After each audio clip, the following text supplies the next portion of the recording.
ஓம் சரணாகத தீனார்த்த பரித்ராண பராயணே சர்வசியார்த்திகரே தேவி நாராயணி நமஸ்துதி. வணக்கம் நேயர்களே, இது மகாலட்சுமி ஜோதிடம் வழங்கும் காலச்சக்கரம். உங்கள் அன்பு ஜோதிடர் ஸ்ரீராம்ஜி பேசுகிறேன். அனைவரும் நலமுடன் இருக்கிறீர்களா? நன்றாகத்தான் இருப்பீர்கள், நன்றாக இருக்க வேண்டும். இன்றைய காணொளியில் நாம் காண இருப்பது சந்திரனும் மனநோயும். இதான் தலைப்பு. ஜோதிட சாஸ்திரத்தில் இன்றியமையாத கோள்கள் அப்படிங்கிறதுல ரெண்டு பேர் ரொம்ப முக்கியமாக இருப்பாங்க. அதில் ஒருத்தர் சூரியன். இவர் தான் நம்ம லக்னத்துக்கு காரக கிரகம். நம்மளுடைய லக்னம் எது என்பதை தீர்மானிக்கும் அந்த வலு சூரியனுக்கு தான் உண்டு. அவரை ஆத்மகாரகன் அப்படின்னு சொல்லுவாங்க. அடுத்தது சந்திரன், தாயார் கிரகம். இவங்க நம்ம ராசியை தீர்மானிக்கிறவங்க. சந்திரன் எங்கே ட்ராவல் பண்ணிகிட்டு இருக்காரோ அதுதான் உங்களோட ஜென்ம ராசி. எந்த நட்சத்திரத்து மேலே சந்திரன் ட்ராவல் பண்ணிகிட்டு இருக்கும்போது நீங்கள் பிறக்கிறீங்களோ அதுதான் உங்களோட ஜென்ம நட்சத்திரம். உடலின் காரக கிரகமான சந்திரனுக்கு இன்னொரு வேலையும் இருக்குது, அது மனோகாரகன். நம்ம மனதின் தன்மையை தீர்மானிக்கிற பவர் சந்திரனுக்கு தான் உண்டு. இந்த சந்திரன் மனதின் வலிமையையும் குறிப்பிடுவார், அந்த மனதின் பலகீனத்தையும் குறிப்பிடுவார். இப்போ சூரியன் ஆத்மாவின் வலிமையையும் குறிப்பிடுவார், அந்த ஆத்மாவின் பலகீனத்தையும் குறிப்பிடுவார்.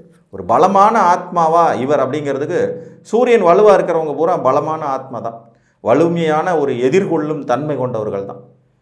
அதே மாதிரி சந்திரன் பவர்ஃபுல்லாக இருக்கும்போது என்ன ஆகும்னா வலிமையான மனநிலையும் ஏற்படும், அதே நேரத்தில் வலிமை குறைந்த சிக்கலான மனநிலைகளும் ஏற்படும்.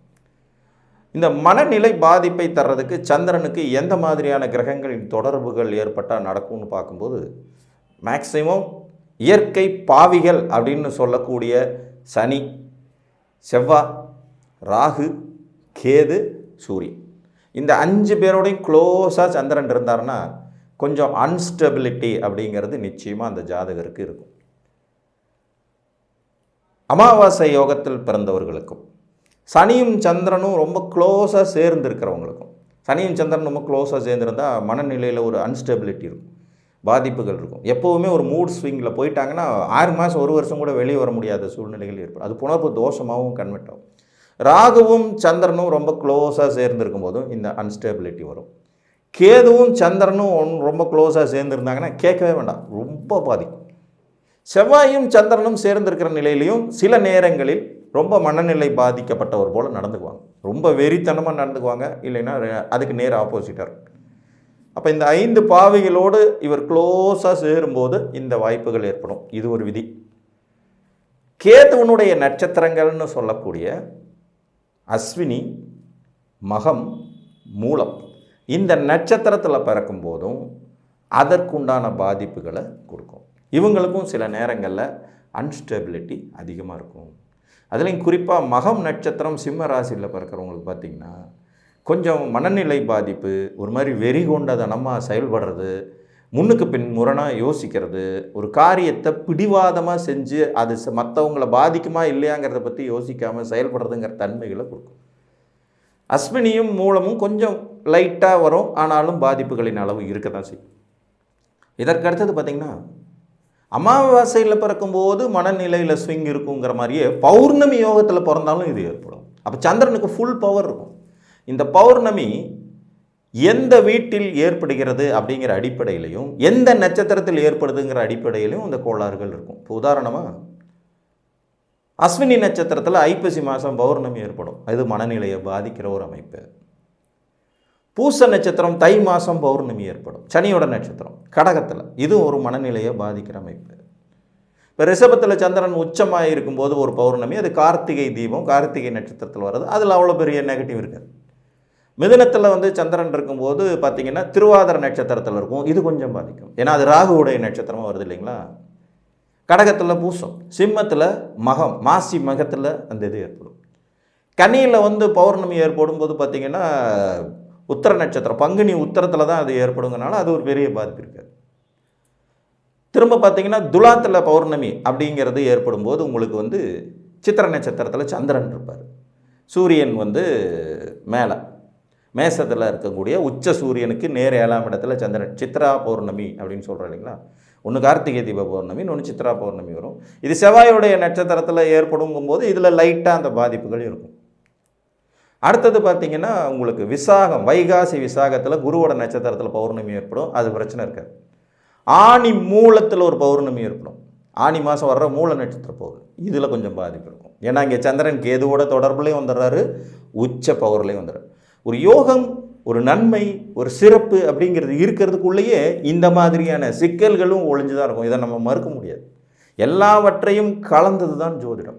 நல்லது மட்டுமே ஜாதகத்தில் இருக்கும். கூரையை பிச்சுக்கிட்டு கொட்ட போகுது, கோடி கோடியாக குவிக்க போகுதுங்கிறதெல்லாம் உண்மையான ஜோதிடம் அல்ல.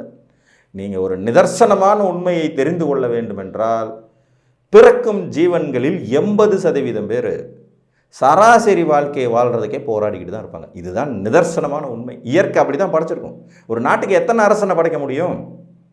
எத்தனை மந்திரியை படைக்க முடியும்? எத்தனை துணை முதலமைச்சரை படைச்சிட முடியும்? குறைஞ்சது தான். 8 கோடி பேருக்கு 2 பேர் தானே முதலமைச்சரும் துணை முதலமைச்சருமா இருக்க முடியுது. மிஞ்சி மிஞ்சி போனால் ஒரு 50 மந்திரிகள் இருக்கலாம். சக்தி மிக்க மனிதர்கள்னு 100 பேருக்குள்ளே அடங்கி போயிடுவாங்க. 100 பேர் தான். இவ்வளவு பேருக்கு 100 பேர் தான் சக்தி மிக்க மனிதர்கள். அப்போ மீதியெல்லாம் சராசரி வாழ்க்கை கீழே உள்ளவங்க தான். ஏன்னா கொஞ்சம் தொழிலதிபர் அது இதுன்னு சொல்லி கொஞ்சம் வந்துடலாம், அவ்வளோதான்.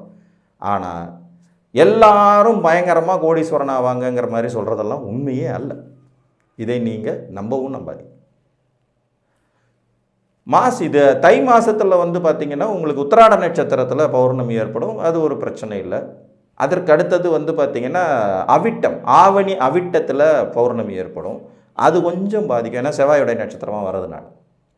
அதுக்கப்புறம் பார்த்திங்கன்னா உத்திரட்டாதி சனியுடைய நட்சத்திரத்தில் பௌர்ணமி ஏற்படும். புரட்டாசி மாதத்தில் ஏற்படுறது. அப்போ இந்த பௌர்ணமியின் வரிசைகள்லேயே சனியுடைய நட்சத்திரத்தில் ஏற்படுற பௌர்ணமிகள், ராகுவுடைய நட்சத்திரத்தில் ஏற்படுற பௌர்ணமிகள், ஆருத்ரா தரிசனம்னு சொல்லக்கூடிய ராகுவுடைய நட்சத்திரத்தில் ஏற்படுறது கொஞ்சம் பாதிக்கும். கேதுவுடைய நட்சத்திரத்தில் ஏற்படுற பௌர்ணமிகள் கொஞ்சம் டிஸ்டர்ப் பண்ணும். சந்திரன் மனோகாரகனாக இருக்கிறனால அவர் தெளிவான மனோநிலையில் இருக்கிறது அவசியம். சரி, பாவக்கோள்கள் எல்லாம் சேர்றதுனால சந்திரனுக்கு இந்த பாதிப்புகள் ஏற்படுதுன்னா, சுபக்கோள்களும் சில நிலைகளில் அதை செய்யும். புதனும் சந்திரனும் ரொம்ப க்ளோஸாக இருக்கிறது. அப்படி இருக்கிறவங்க ஜாதகத்தில் பாவக்கோள்களுடைய வீடுகளில் அந்த இணைவு ஏற்பட்டிருந்து புதன் திசை சந்திர புத்தி, சந்திர திசை புதன் புத்தி வந்தால் டேஞ்சர். மூட் ஸ்விங்கிங்கிற மாதிரி ஒரு செகண்டில் தப்பான முடிவுகளை நிறையா எடுத்துகிட்டு போயிடுவாங்க. ஒரு விருச்சிக வீட்டில் சந்திரன் இருக்கார், விருச்சிக ராசி. இவங்களுக்கு புதனும் அங்கேயே இருக்கார். 2 பேருமே க்ளோஸாக இணைஞ்ச நிலையில் இருக்காங்க. இந்த அமைப்பு முற்றிலும் மோசமான அமைப்பு தான். இதில் மாற்று கருத்தே கிடையாது. அப்படி ஒரு அமைப்பு இருக்கும்போது அது பாவ வீடு. இவங்களுக்கு புதன் திசை சந்திர புத்தி வரும்போதோ சந்திர திசை புதன் புத்தி வரும்போதும் கூடுதல் விழிப்புணர்வுடன் கவனத்துடன் இருக்க வேண்டியது அவசியம். இப்போ நான் சொன்ன ஜாதகத்துக்கு ஒரு உதாரண ஜாதகம் தான். அனுச நட்சத்திரத்தில் பிறந்தவங்க விருச்சிக ராசி, புதனும் சந்திரனும் விருச்சிகத்திலேயே, பிறந்தது சனிமகா திசையில். சனிமகா திசை 14 வருஷம். 10th படிக்கும்போது புதன் மகாதேசை ஆரம்பிக்குது. புதன் திசையில் சந்திர புத்தியில் ஏதோ ஒரு காரணத்துக்காக சூசைட் பண்ணிக்கிட்ட ஜாதகம், காதல் தோல்வியை ஏதோ ஒரு சம்திங்.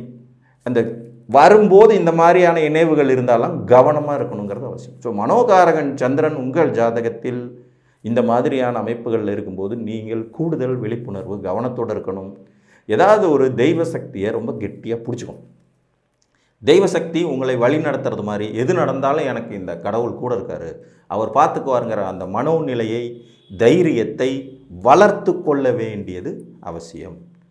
உங்கள் ஜாதகத்தில் சந்திரன் இந்த மாதிரி பாதிக்கப்பட்டிருக்கிறதா என்பதை அறிந்து அதற்கு தகுந்தாற்போல் நடந்து கொள்ளுங்கள் என்று கூறி, மீண்டும் ஒரு காணொளியில் உங்களை சந்திக்கும் வரை உங்களிடமிருந்து அன்புடன் விடைபெற்றுக் கொள்வது உங்கள் அன்பு ஜோதிடர் ஸ்ரீராம்ஜி. நன்றி, வணக்கம்.